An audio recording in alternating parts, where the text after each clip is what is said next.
Awstriýanyň kampaniýalary Türkmenistana maýa goýmaga çagyryldy. Awstriýa Respublikasynyň Daşary işler ministri Mihail Linhart Türkmenistanda saparda bolýar.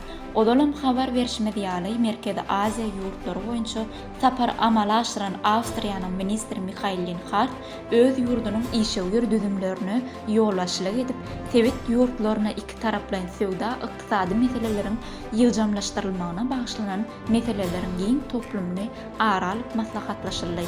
Merkezi Aziýa saparyna Gyrgyz Respublikasyna başlan Daşary işler ministri Mihail Linhart soňra Täjikistana we Özbekistana saparda boldy. Türkmenistan bilen köp taraply hyzmatdaşlyga uly ähmiýet berýär. Bu saparynyň jemleýici tapgyry bizim ata watanymyz Türkmenistanda boldy. Awstriýa Respublikasynyň Daşary işler ministri Mihail Linhart Türkmenistanyň Daşary işler ministrligine gepleşikler geçirdi.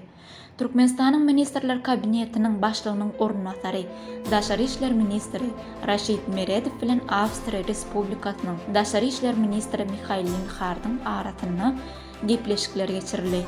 Bu gepleşikleriň giňeldilen düzümün näki çäresine daşary ýurtly habar beriş terişdeleriniň hem wekilleri gatnaşdy. Atawatan Türkmenistan halkara jurnalynyň hem gatnaşmagyna gepleşikleriň barşyny taraplar ykdysadyetiň dürli uğurlaryna hyzmatdaşlyk gatnaşyklaryny aral maslahatlaşdylar. Awstriýa Respublikasynyň Daşary işler ministri Mihail Linhart Türkmenistan bilen gatnaşyklary uly ähmiýet berýänligini belläp, umuman Ýewropa Birleşiginiň Merkezi Aziýa ýurtlary, hususan Türkmenistan bilen gatnaşyklaryň putolandyrylmagyna aýratyn mühim ähmiýet berýänligini belledi. Mihail Linhart Gyrgyz Respublikasyna geçirilen Ýewropa Birleşigi Merkezi Aziýa 1-nji ykdysady forumynyň munyň aýdyň suwtnamasy bolup durýanlygyny belledi. Şeýle hem ol türkmen tarapyny bilen ýaşyl ykdysadyýet, saglyk goruş, energetika we beýleki uğurlarda hyzmatdaşlyk etmäge taýýardygyny belledi.